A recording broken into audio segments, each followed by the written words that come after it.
iti zong le ni khen hi to o ye nge naw iti zong le na khen po nge the u ka ki pa e ke jong ka ki pa e naw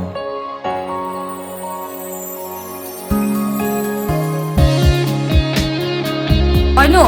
la chi pina bol no hungin chi ta te hungin chi te po nge a ki sei ngai ta he di khat chu ka naw nu hi mi phungdang chang di ta so avela nan su bui ni ne kai ge ta email chi ta ka sai ina sat so he dam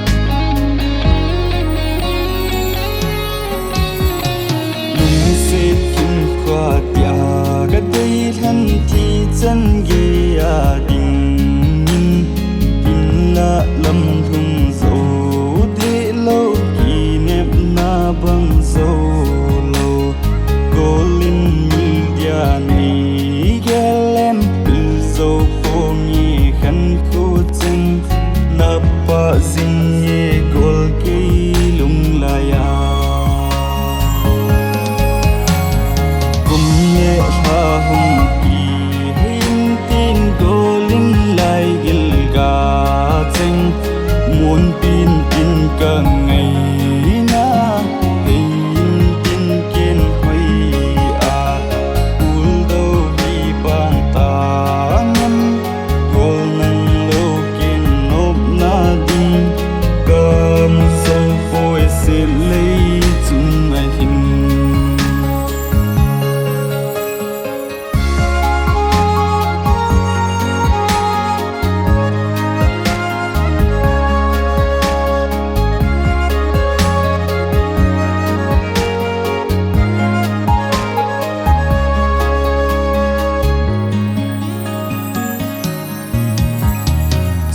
sol ha hung so in nup lai ni hung lang in lui heo a ki no lai ni lung a lang si lo ham ken van lon hi pum in zeilan oing mong mo in sun ni chom mon zan kho va zo lo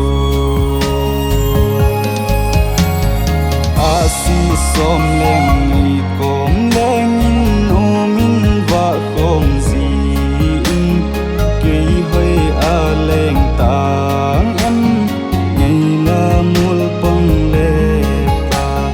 le na din ka vai moi vang se hin ko hi golin lang ngei pul do din a nei pha ham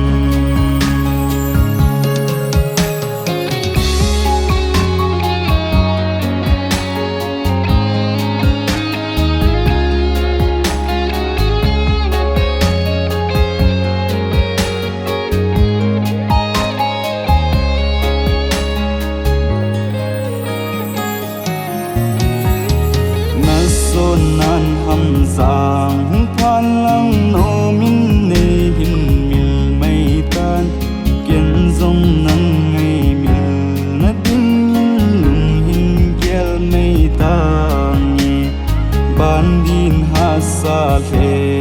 zong le ki hem in ting kalon hi cheng nang a ding in wang phat na hi hem sit nan sang phôi tê lung tu lâm lung lơ dòng đê lâm lung lâu dia chung bắt thiên in gột sa hi mây tan tê nấp phung chân